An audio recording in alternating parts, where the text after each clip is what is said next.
Hiki ni kile kinachoendelea kwenye vita vya Urusi dhidi ya Ukraine. Nikwambie, Urusi iko mbele sana ya NATO katika kasi ya kuingiza uzoefu uliopatikana wakati wa shughuli za mapigano nchini Ukraine.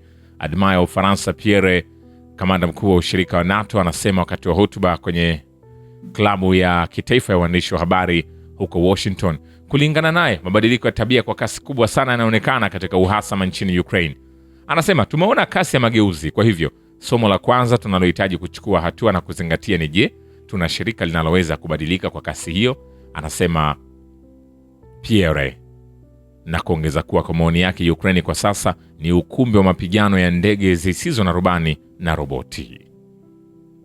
Vile vile, kiwanda kikuu cha uzalishaji wa ndege zisizo na rubani nchini Ukraine kimeharibiwa katika mashambulizi, huku uharibifu ukifikia dola milioni 35, The Atlantic inaripoti, ikimnukuu naibu kamanda wa jeshi la anga la Ukraine Pavel Yelizarov.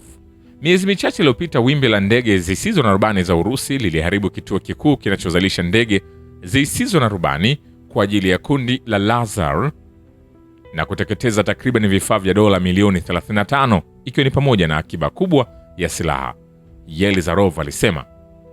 Naibu kamanda hakutaja ni lini hasa kiwanda hicho kiliharibiwa. Katika wiki chache zilizopita, wizara ya ulinzi ya Urusi iliripoti mara kwa mara mashambulizi ya ndege zisizo na rubani na silaha za masafa marefu zenye usahihi wa hali ya juu kwenye vituo vya sekta ya ulinzi vya Ukraine. Vile vile, ni mapema mno kujadili mipango inayodaiwa na Volodymyr Zelensky ya kufanya uchaguzi wa rais na kura ya maoni nchini Ukraine, kwani hakuna taarifa rasmi kuhusu swala hilo zilizotolewa. Msemaji wa Kremlin Dmitry Peskov anawaambia waandishi wa habari, ni mapema mno kujadili hilo. Kwa kweli, vyanzo fulani vimebadilishana ujumbe kwenye vyombo vya habari. Chanzo kilidai kwamba maandalizi ya uchaguzi yameanza, na baadaye chanzo kingine katika utawala wa Kiev kilisema kwamba hiyo haikuwa kweli na kikakataa taarifa hiyo. Msemaji wa rais wa Urusi alielekeza. Wakati huo hakuna taarifa rasmi kuhusu hilo zilizotolewa. Mapema Jumatano, The Financial Times iliripoti ikinukuu vyanzo kwamba Zelensky anaweza kufichua uamuzi mnamo Februari 24 wa kufanya uchaguzi wa rais na kura ya maoni kuhusu kutatua mgogoro wa Ukraine. Kura zote mbili zinaweza kutokea kabla ya Mei 15, lakini rais wa Ukraine Volodymyr Zelensky amesema nchi hiyo itafanya uchaguzi baada ya kupata dhamana za kiusalama na kufikiwa kwa usitishaji mapigano na Urusi. Kiongozi huyo amekanusha madai kwamba anapanga kuitisha uchaguzi mpya kufuatia shinikizo kutoka Marekani. Vile vile, hakuna uchaguzi wa rais utakaotangazwa nchini Ukraine mnamo Februari 24, kwani kampeni ya uchaguzi inaweza kuanzishwa angalau miezi 6 baada ya sheria ya kijeshi kuondolewa.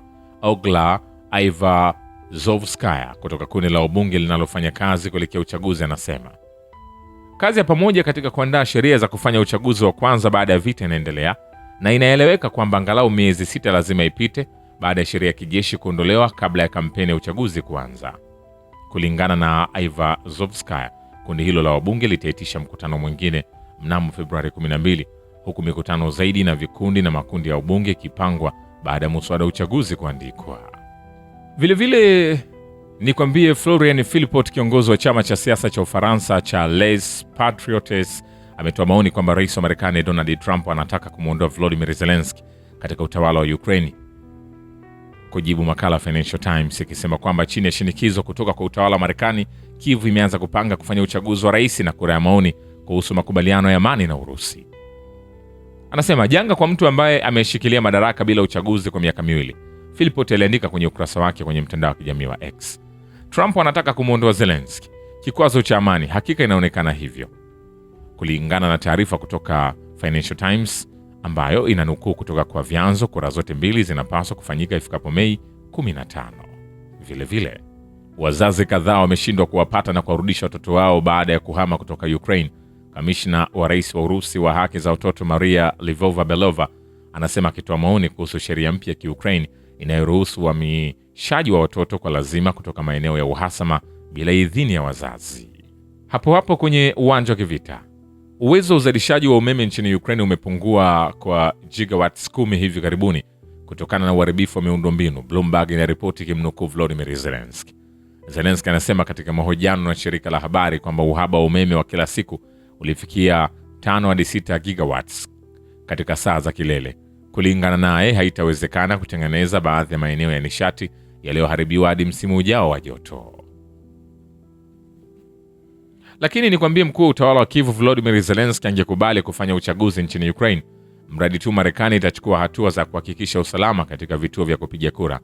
Naibu mwenyekiti wa kamati ya usalama ya kitaifa Verkhovna Yegorchenev anasema, kwa hivyo ikiwa Marekani inaweza kutupatia hatua hizi za usalama, tuko tayari, aliliambia gazeti la Ubelgiji la Le Soir. Katika hatua moja kama hiyo, mbunge huyo alitaja kuanzishwa kwa ngao ya hewa juu ya Ukraine, akiongeza kwamba mahandaki ya tume za uchaguzi na wapiga kura pia yanahitaji, pamoja na kusitisha mapigano kwa muda wote wa uchaguzi. Ni kwambia hivi, hatujamaliza. Vilevile, Ukraine itajumuisha waziri wa uchumi, mazingira na kilimo Alexei Sobolev katika ujumbe wake kwa ajili ya mazungumzo ya amani na Urusi, Volodymyr Zelensky anasema kupitia Bloomberg.